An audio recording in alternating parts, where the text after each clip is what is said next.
시청자 여러분 안녕하십니까. 지금부터 저녁까지 말씀을 드리겠습니다. 여러분들께서도 뭐 다 아시는 내용이고 저도 여러 차례 말씀을 드렸지만은 지금 우리 국민의힘의 당 대표 선거는요, 한동훈과 비한동훈으로 지금 대립 국면으로 들어가고 있고요. 결국은 지금 이제 한동훈이가 결국 원희룡을 지금 당 선관위에 신고하는 사태로까지 지금 벌어지고 있습니다. 자, 그래서 요 내용을 조금만 여러분께 이제 언급을 해 드리도록 하겠고요. 자, 그러다 보니까 지금 이제 비한동훈 이 아지트가 어디냐? 요거를 아주 중앙일보에서 아주 굉장히 재미있게 잘 찾아냈어요. 그래서 10층에 있는 1008호실이 비한동훈의 아지트. 쉽게 얘기하면 원희룡의 지원 사무실이 아니냐, 이런 의혹이 제기되고 있습니다. 자, 그러면 누가 이걸 꾸미고 있느냐? 자, 그래서 친윤의 핵심으로 되어 있는 박성민 의원이 요 사무실을 주도하고 있다. 이게 이제 의원실이 되는 거예요. 그래서 거기에 어떤 사람들이 모이고 있고, 현재 의원들이요, 많게는 한 30여 명 정도가 지금 모이고 있다는 중앙일보의 단독 보도 내용이 있습니다. 자, 그래서 요 내용을 말씀드리도록 하겠고요. 그 다음에는 말이죠, 이제 지금 이제 민주당이 이제 특검 그리고 탄핵 이것 때문에 이제 제야법 쪽에도 지금 난리가 나 있습니다. 왜냐? 항상 여러분들 아시겠지만 자유민주주의 근본의 뿌리 중에 하나가 법치주의인데, 이 법치주의를 완전히 망가뜨리는 조치가 특검과 탄핵이라 이겁니다. 자, 그래서 이와 관련해서 지금 법조계 이제 이 변호사들, 그 다음에 이제 대학 교수들 난리가 났는데요. 자, 이번 시간에는요, 이 허영 경희대 석좌 교수로 되어 있는데, 이분은요, 문재인의 이 은사예요. 자, 그런데 이분은 이제 은퇴를 했기 때문에 이제 석좌 교수로 되어 있는데, 이 허영 교수가 지금 법률신문에 칼럼을 하나를 내놓고 이번 이제 이 민주당의 이런 특검, 그 다음에 탄핵, 요 문제점을 강력하게 지적을 하고 있어요. 그래서 이 칼럼은 우리가 모두가 한번 공유할 필요가 있지 않나, 이런 생각이 들고요. 그러다 보니까 말이죠, 이런 지금 이제 이재명의 실세들이 과연 누구냐, 누가 이런 아주 궤변을 많이 내놓고 여기에 누가 영향력을 많이 행사하느냐, 이런 다양한 이 추측들이 나오고 있고요. 그리고 이제 항상 이재명은 끊이지 않는 게 뭡니까? 이 무상열에서부터 시작해가지고, 자, 최근에 저도 여러 차례 말씀드린 대로 배소연이가 80억 상당의 지금 상가하고 아파트를 가지고 있는데, 요 자금이 과연 어디서 나온 자금이냐? 예, 여기서부터 이제 시작됐어요, 배소연이. 근데 이제 최근에 이 온라인 매체 그리고 이제 이 인터넷 커뮤니티에 떠들어온 얘기는 또 하나의 여성 실세가 있다, 숨어진. 예를 들어서 배소연만 하더라도 법과 때문에 뭐 대한민국 국민들 가운데 모르는 사람이 없을 정도로 지금 많이 공개된 인물 아니겠습니까? 그러다 보니까 감춰진 여성의 과연 누구냐? 예, 누가 실력자냐 이겁니다. 왜냐하면 배소연도 지금 이제 힘이 빠져버렸잖아요. 그러다 보니까 이 김현지 보좌관, 이미 여러분께도 저도 몇 차례 말씀을 드렸죠. 그래서 이 김현지는요, 대장동, 백현동, 이 성남FC 요 사건 가지고 지금 이제 서울중앙지검에서 이재명을 나와라, 요렇게 이제 연락이 갔는데, 그거를 갖다가 지금 이제 이 이재명이가 지금 본 회의에 출석하고 있는 상황에 문자를 날린 장본인이 김현지입니다. 자, 그래서 사방간에서 말이죠, 인터넷 커뮤니티 이런 데서 과거서부터 계속되고 있는 것이, 자, 김현지의 실체가 뭐냐입니다. 어떻게 해서 이재명과의 관계가 그렇게 밀접하게 됐느냐. 그러니까 이제 별의별 루머까지 다 나왔어요. 그래서 이 김현진이가 말이죠, 또 이 고발 조치한 사실까지 있어요. 그 정도로 사실상의 숨은 실세 여성이 바로 김현지라는 겁니다. 이걸 보면요, 지금 이재명이가 뒤에는 참 김무선 부상연예 있죠. 그 다음에 이 배소연이 있죠. 이재명 김현지 있죠. 자, 이 밖에 또 누가 있는지 언론에서 계속 추적 보도를 해야 될 것이, 하면 이재명의 실체와 이 백그라운드를 이해하는데 상당한 도움이 될 것이 아닌가, 예, 이렇게 생각이 듭니다. 자, 그래서 요 내용도 함께 말씀을 드리도록 하겠습니다. 자, 그러면 이 정도가 되면요, 제가 보기에는 심야방송 너무 제가 요즘은 길게 하지 않기 때문에 대충 여러분들께서 깊은 잠을 빨리 주무시는데 좀 도움이 되지 않을까, 이렇게 생각이 듭니다. 자, 그러면 말이죠, 이 한동훈과 비한동훈 세력 간의 이 갈등 관계, 정멸 충동 관계를 말씀을 드리겠는데, 지금 여러분들께서 아시다시피 지금 이제 이 대표 선거를 앞두고 제일 세게 지금 부딪히는 이슈가 지금 갑자기 터졌습니다. 바로 지난 1월 19일 날, 김건희 여사가 한동훈한테 보낸 그러니까 이제 여러 가지 이제 디올백 문제라든가 이런 걸 가지고 내가 당에서 하는 대로 하겠다. 사과 이상이라도 내가 하겠다. 이 문자를 보냈는데 한동훈이가 읽고서 답장을 보내지 않았어요. 이거를 갖다가 익십 이렇게 얘기하더만요. 예.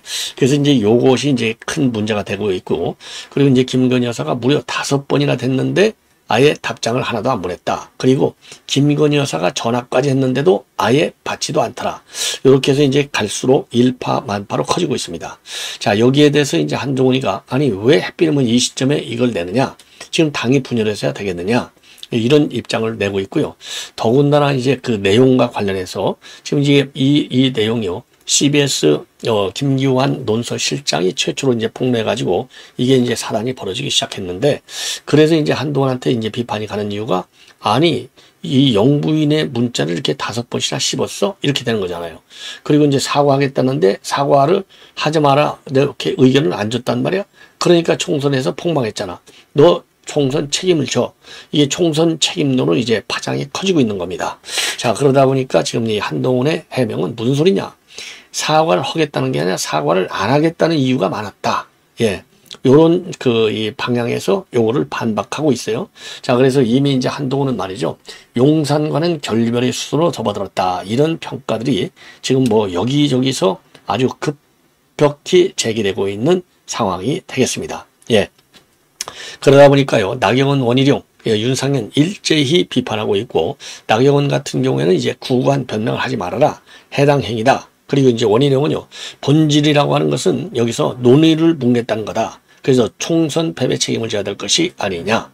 자, 이렇게 세게 나오고 있어요. 예. 그리고 윤상현 후보의 경우는요, 지금 이 원희룡과 그 다음에 지금 한동훈에 대해서 사과와 자중을 요구하고 있습니다. 그래서 한동훈은 사과하고 원희룡은 자꾸 문제 키우지 마. 자제하는 게 좋아요.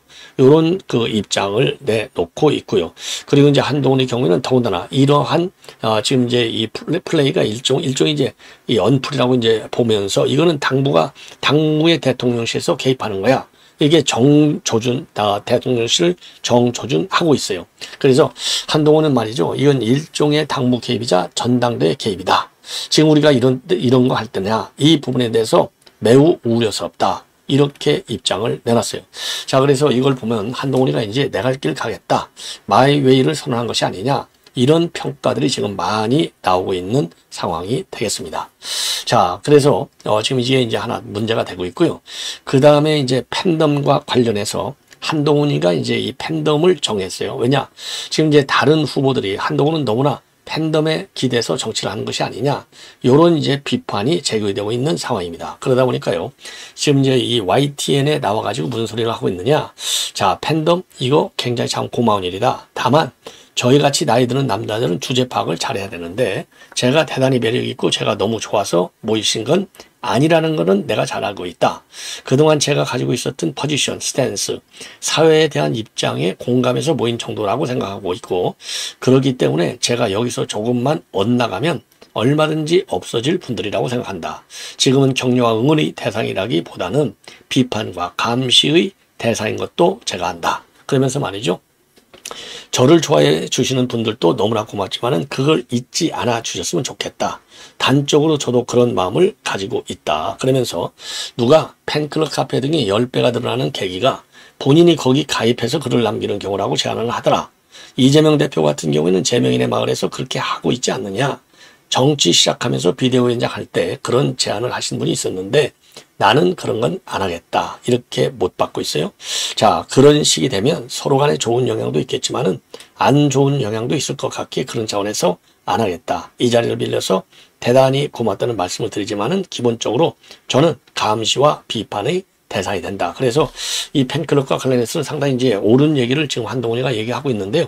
요거는 이제 특히 개딸과 이재명과의 관계를 염두에 두고 이 차별화를 도모하는 것이 아닌가. 그래서 이 개딸들은 아예 없어져야 할 존재들이잖아요. 그런데 이제 한동훈 팬덤은 어떻게 됐든지 간에 이제 우리 보수 안에서의 이제 이런 팬덤 때문에 이제 한동훈에 대한 이 지지율이 유지가 되는 건 아니겠습니까? 특히 차기 지도자 지지율 반열에서 지금 이제 이재명이를 하고 좀 일부 격차는 있지만은 그래도 이렇게 뒷받침을 해주는 것이 팬덤이 이제 상당히 기본적 영향을 주지 않을까.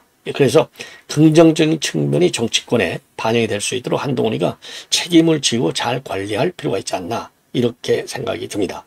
자, 이번에는요. 지금 이제 중앙일보에서 단독으로 보도하고 있는 내용인데요. 비한동훈 아지트가 어디냐?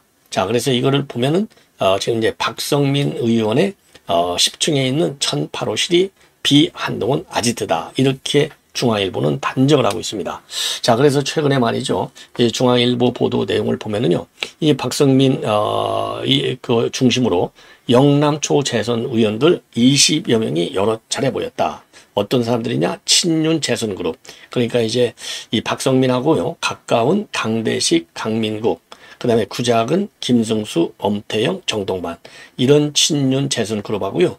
그 다음에 지금 강승규, 임용득과 같은 대통령실 출신 인사들이 주로 많이 모이고 있고, 그리고 전당대회와 관련해서 이제 당권 경쟁이 이제 본격화하니까 지난달부터 여기에서 자주 모이고 있다고 합니다. 그리고 이 박 의원실도 있고요. 여의도 다른 모처에서도 많이 모인다.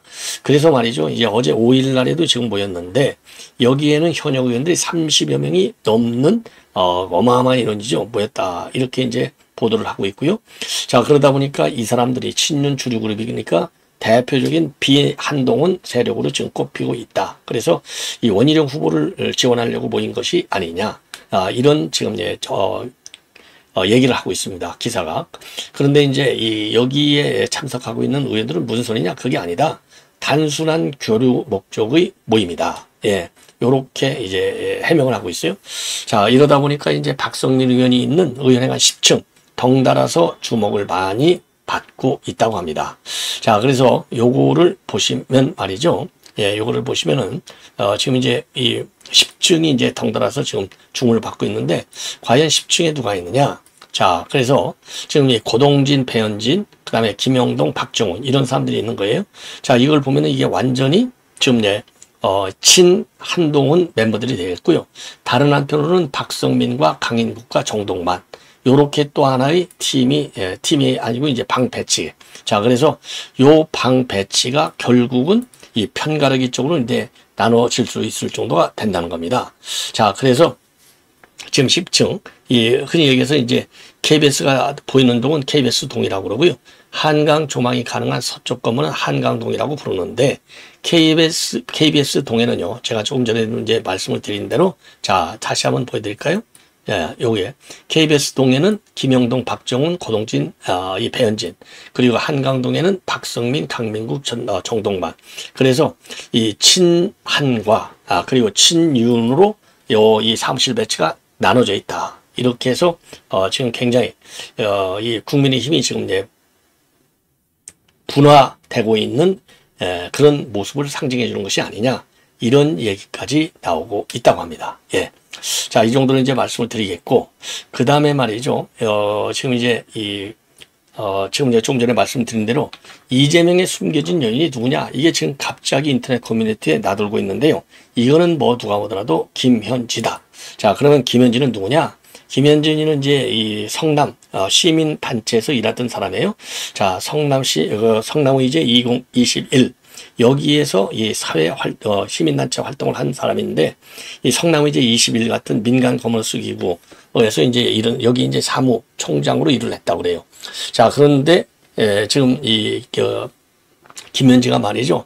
이 성남시장이 되면서부터 굉장히 밀접한 관계를 유지했다. 그래서 여기 이제 그 방도 말이죠. 이재명 사무실 바로 옆 방에서 근무를 했다는 겁니다. 예. 그리고 이제 이 김현지의 경우에는 지금 김남준 보좌관, 지금 이재명 의원실에서 근무 중에 있는 김남준 보좌관, 그 다음에 이제 뭐 지금 이제 나와 있지만은 정진상, 김용, 요 3명하고요. 김현지 보좌관까지 합쳐서 성남 경기 라인 4인방으로 꼽힐 정도로 실세 중에 실세라는 겁니다. 자, 그리고요. 2010년도에 이재명이가 성남시장에 당선된 뒤에 인수위원회를 꾸렸는데 거기에 김현지가 간사로 이름을 올렸다고 합니다. 그래서 2011년도부터 18년까지는 말이죠. 성남시로부터 재정 지원을 받는 단체인 성남의제 2021 실천협의회 사무국장으로 활동을 해왔다고 합니다. 자, 그래서 말이죠. 이 성남의제 21이 2010년도부터 2021년까지 12년간에 걸쳐서 성남시로부터 거의 17억 8,800만 원의 지원금을 받았다는 겁니다. 어마어마하죠. 그래서 이 김현지가 사무국장으로 발탁된 2011년도에는요. 1억 2천만 원의 지원금을 성남시로부터 받았는데 그 직전보다 무려 1.6배가 증가했고요. 요 단체 사무실이 성남시청에 지금 2층 시장에 있는 집무실 바로 옆에 입주해서 특혜 의혹도 그동안에 많이 불거졌어요. 그리고 김현지는 말이죠. 이 성남 괴문자 발송 사건 2013년도인데요. 바로 이제 새누리당 소속 성남시 의원을 비방하는 내용의 괴문자 33,000여 건을 발송됐는데 여기에 연루가 돼가지고요. 연루가 돼가지고서 벌금 150만 원을 선고받을 정도로 이재명과는 굉장히 밀접한 관계를 유지해 왔다. 그리고 성남의제 20일 이거는요. 이 백현동 개발과 관련해서 환경영향평가 의견서까지 제출한 바 있어요. 그리고 말이죠. 지금 그리고 또 하나는 뭐냐? 이 박철민 조폭 국제마피아 조직원 박철민 있지 않습니까? 요 박철민이가 지금 이재명 쪽에게 20억 원을 전달했다. 이런 얘기가 나왔지 않습니까? 그 전달도 누구를 통해서 했느냐? 바로 김현지를 통해서 했다. 이런 보도까지 나온 바 있어요. 자, 그래서 그러면 김현지가 어떻게 생겼는지 여러분들께 우선 좀 보여드리면요. 자, 이렇게 이제 코로나 때이기 때문에 요 사진이 그렇게 돼 있는데 제일 유명해지게 된 것이 말이죠. 지금 이제 이재명이가 본회의에 출석했는데 문자를 보냈습니다. 요 문자를 이재명이가 보는 것이 우리 언론에 포착이 됐어요. 그 문자가 바로 뭐냐? 대장동, 백현동, 성남FC 사건 여기 나오잖아요. 그리고 이제 이 공선법 위반 사건 요거와 관련해서 검찰로부터 출석 요구서가 방금 왔습니다. 전쟁입니다. 요 문자 메시지를 보낸 사람이에요. 그리고 아까 말씀드린 대로 지금 이제 이 국제 마피아 조직으로부터 돈을 이 김현지를 통해서 20억을 전달했다. 그래서 이 아지트 돈 받은 장소까지 전부 다 언론에까지 나온 바 있습니다. 그 정도로 실세 중에 실세다. 예, 요거를 이제 말씀드리고 싶고, 자, 그리고요, 그리고 또 이제 이 김현지에 관해서 이 설들이 지금 많이 나오고 있는데, 조금 전에 말씀드린 대로 제일 대표적인 것이 성남의제 21 시민단체 활동가 출신이다. 20여 년간 지금 2년을 맺고 있고 18억 원을 이 단체가 지원을 받았다. 그리고 이 사무실이 성남시청 이재명 사무실 바로 옆에 있었다. 그리고 지금 이제 이 성남 문자 발송 사건에 개입해서 벌금 150만 원을 받았다. 그리고 개항을 국회의원으로 당선되면서 2020년도 6월에 이 김현지 전 사무관을 의원실 보좌관으로 등용, 4급 보좌관으로 임용을 했다. 예. 자, 그리고 아까 말씀드린 대로 이거 전쟁입니다. 이런 문자를 날린 사람이 김현지다. 이 정도로 실세 역할을 하고 있는 사람이 김현지다. 이렇게 여러분들께서 이해하시면 될 것 같고요. 그리고 이 김현지와 관련해서 보면은요, 김현지 녹취록까지 나온 바 있어요. 김현지 녹취록. 그리고 이제 유동규의 경우에는요, 이 김현지가 이 공직선거법 위반 사건 2018년도 경기도지사 선거 때 공직선거법 위반 사건과 관련해서 실무적인 부분은 항상 김문기하고 상의를 해봤다. 그리고 자료도 김문기로부터 많이 받았다. 경기도에서 공사로 공식적인 루트를 통하지 아니하고 김문기로부터 비공식적으로 자료를 받아낸 것이다. 그리고요, 이 유동규 부부장 얘기가 본인이 알기로는 대장동 사건이 터진 후에 경기도에서 이에 대응하기 위해서 만든 자료를 만들 때 김문기가 상당한 도움을 줬다. 자, 이러니까 모를 리가 없다는 것이죠. 그리고 이제 지금 김현지 보좌관의 경우에는요, 지금 여러분께도 이미 말씀을 드린 대로 지금 그 녹취록이 언론에까지 공개된 바 있어요. 녹취록. 그래서 이 녹취록이 또 많은 파장을 야기하고 있는데요. 자, 이 녹취록 내용은 바로 뭐냐? 녹취록 내용에 보면은요, 이 배소연, 수행비서관인 배소연한테 이 김현지가 말이죠, 업무용 컴퓨터 파일을 삭제하라. 이런 녹취까지 지금 나온 바 있어요. 예. 자, 그래서, 지금 이제 김현지 녹취록 을 보면 이렇게 이제 하드디스크, 이제 파일을 전부, 그러니까 배소연이가 갖고 있는 파일을 다 삭제하고 하드디스크를 교체하라. 이런 얘기까지 나오고 있습니다. 자, 그리고요, 녹취된 대화에서 김현지 보좌관은요, 나간 사람들이 하도 엉망진창으로 해놔가지고 아예 하드를 사가서 다 교체를 해야 할 것이다. 한 50개나 했나 봐. 요렇게까지 지금 이제 이 녹취 내용이 전부 보도가 된 바 있습니다. 자, 그래서 이 김현지가 이 정도로 실세라는 것이죠. 예. 그럼 이제 마지막으로 지금 이제 이 허영 교수가 지금 법률신문에 기고한 기고문 내용을 칼럼을 소개해 드리겠습니다. 자, 제목이요. 누구도 자기 자신의 심판관이 될 수 없다.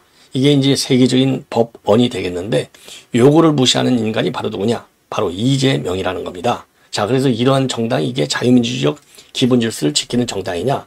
저도 여러분께 여러 번 말씀을 한 것처럼 지금 이 허영 교수도 말이죠. 요 이제 오늘자 법률신문 칼럼에서 똑같이 지적을 하고 있어요. 요거 한 3분 정도 걸릴 것 같은데 길지 않습니다. 제가 자세하게 가능한 인용을 최대한도 해드리겠는데요.